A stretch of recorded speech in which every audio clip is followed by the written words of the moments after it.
Kataka Mudra, le 12e mudra des Asamyutta Hasta. Déjà, il y a une très belle qualité esthétique, très pratique pour nos chorégraphies Bollywood ou danse indienne, mais il y a également quelques significations, quelques usages qu'on peut lui donner. Alors, Kataka Mukha, c'est index et majeur ensemble avec le pouce, et les deux autres doigts sont en extension.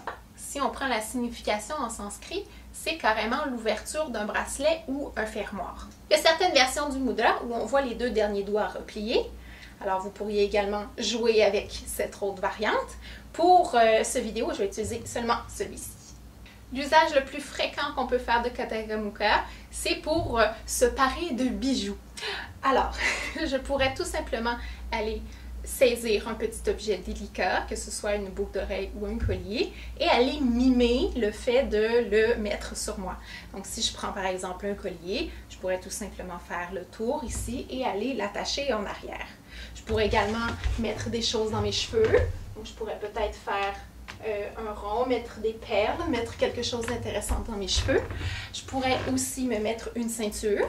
Donc, peut-être partir d'en arrière ici et faire une petite rotation pour faire le nœud, ou bien faire un petit nœud en tirant comme ça sur deux ficelles par exemple, je sais pas.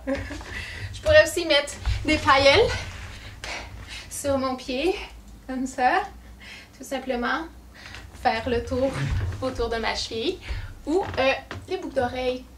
Donc prendre la dite boucle d'oreille et aller faire un petit mouvement ici de rotation pour aller la mettre. Tout le monde sait qu'on met des boucles d'oreilles en faisant des rotations, n'est-ce pas? Alors, comme ça, et c'est fait. On est paré. Aussi, pourquoi pas le tika. On mettrait un tika sur notre front avec Kataka Mukha, ou peut-être placer un bindi, quelque chose d'intéressant sur notre front. Interchangeable, bien sûr, droite-gauche. Et pourquoi ne pas parer nos cheveux également?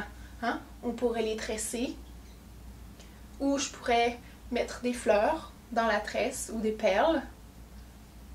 On pourrait aussi aller cueillir des fruits ou des fleurs. Alors je pourrais prendre ici la fleur et la mettre dans mon panier. Ou peut-être que c'est une fleur de pommier, qui sait, ou une pomme dans mon panier. Et voilà. Même chose si j'avais un bouquet de fleurs ici, avec Kalapadma peut-être, ou Pataka, je pourrais prendre une fleur et aller la déposer en avant, faire une offrande. Et voilà, j'offre ces fleurs pour toi. Vu qu'on parle de fleurs, pourquoi pas avoir une guirlande de fleurs? Alors, je pourrais avoir une guirlande ici, et je pourrais la prendre et peut-être aller la mettre autour du cou à Krishna, ou autour du cou de quelqu'un, ou je pourrais moi me mettre des fleurs autour du cou ou dans mes cheveux, pourquoi pas. Et généralement les fleurs ça sent bon. Alors je pourrais faire l'odeur des fleurs qui est super délicate et aller juste près de mon visage, avoir une expression de délice dans le visage. Ça sent bon ici. Il y a des fleurs partout. Ce serait également un bon mudra si je veux mélanger une mixture spéciale. Et peut-être la manger ou l'offrir à quelqu'un. Ceux qui connaissent un peu les feuilles de betel leaves, je pourrais en rouler une par exemple, je pourrais en préparer une et l'offrir à quelqu'un. Bon, moi je ne sais pas ce que ça goûte, j'en ai jamais mangé. Je vous le conseille peut-être pas, après vous avez la bouche orange. Une autre utilisation pour Kataka Mukha, et qui peut être faite aussi avec d'autres mudras, ce serait d'indiquer la parole, d'indiquer que je suis en train de dire quelque chose, qu'il y a un son qui sort de ma bouche. Alors je pourrais utiliser un ou deux mudras, et tout simplement, en partant de ma bouche, aller en extension vers la personne à qui je parle. Et là, tout dépendant de ce que vous dites, votre expression doit correspondre. Alors, si vous dites un compliment, quelque chose de positif, pour avoir un sourire, une expression peut-être d'émerveillement, qui sait, « Ah, mais quel gentilhomme vous êtes! » Ou si vous dites quelque chose d'un peu plus sérieux, vous donnez un conseil, ce serait peut-être un peu plus en fronçant les sourcils ou en disant « Mais prends ce conseil, c'est important. » Et dernière chose, peut-être, indiquer le regard. Il existe beaucoup de mudras avec lesquels on peut indiquer les yeux, le regard.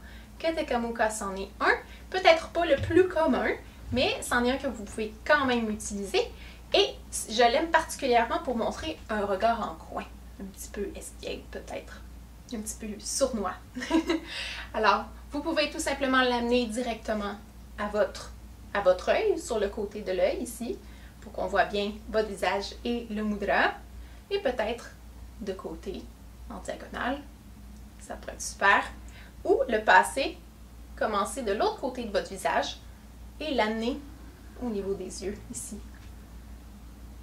Alors, c'est tout pour Kataka Mukha. Bien entendu, il y a d'autres utilisations que vous pouvez en faire. Utilisez votre imagination de grâce, improvisez et intégrez Kataka Mukha Mudra quand vous pouvez. That's amazing! That's amazing Mudra! Kataka Mukha!